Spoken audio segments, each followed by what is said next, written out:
kumusta hinaot nga naatanan sa mayong panglawas karon? Ah, karon adlaw ato daing kantahon pag-usab ang kanta nga title Katoliko ako. Basig na imong tanang anong pirmi na ako nang gikanta, pirmi na akong balik-balik tungod kay ganahan ko kay ako man ang hinimo. Kining kantaha ako kini na-compose sikad nga nahimo ko nga Catholic Defender o kung katikist. Matawag gyapon gyud katikista kay to evangelize is a catechesis man siya. So kining kantaha ato kining kantahon na-compose ako ni. Og ako dai na-features ini sa YouTube channel ni Bro Paul San Pablo Alima. Paki-subscribe naman sa hang YouTube channel, Crusaders channel, Paul San Pablo Alima. Ana dito makita po ninyo ang kining kantaha iha kining nangayagi sinakog video nga kanang exclusive sa iyang channel. Mismo siya giadto ko niya sa Pakuan, dito sa Pakuan La Libertad sa simbahan sa parokya sa San Vicente Ferrer. So karon ato pong kantahon og balik. Paminawa lang mga igsuon o and of course paki-share o paki-follow sa akong Facebook channel. Facebook page rather. Ya atong gamiton karon ang kining heart o kun alpha. Tungod kay po lay magamit alpha ra wala koy gitar wala koy piano. Nag-dream pa ko ana hinaot nga basin na ig mga kaloy ana ay mo sponsor. Kaya tusod na.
Santos mapala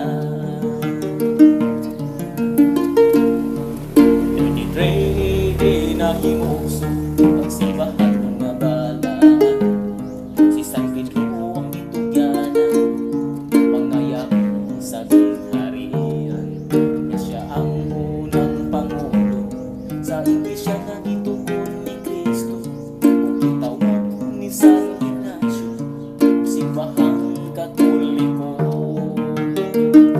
usa kitang magahupo ug mapabiling marigo ang pagtuoy paday kang matuoran magmalangkon pati babaw ang katarong maako lang ang imayang dayo kahiyaron kita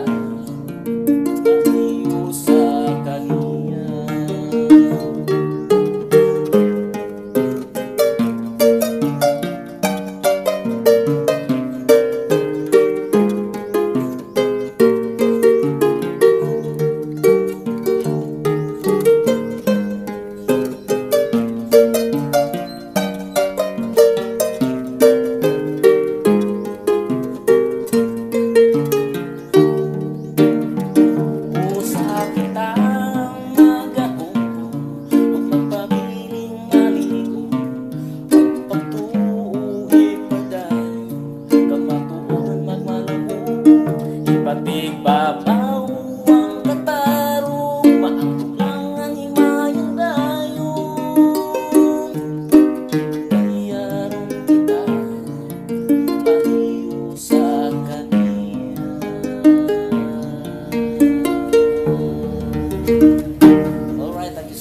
sa inyong paglantaw ug pagminaw sa kong kinumpuso nga kanta. Paki-share and of course subscribe ug follow sa kuang Facebook page Cute Christian.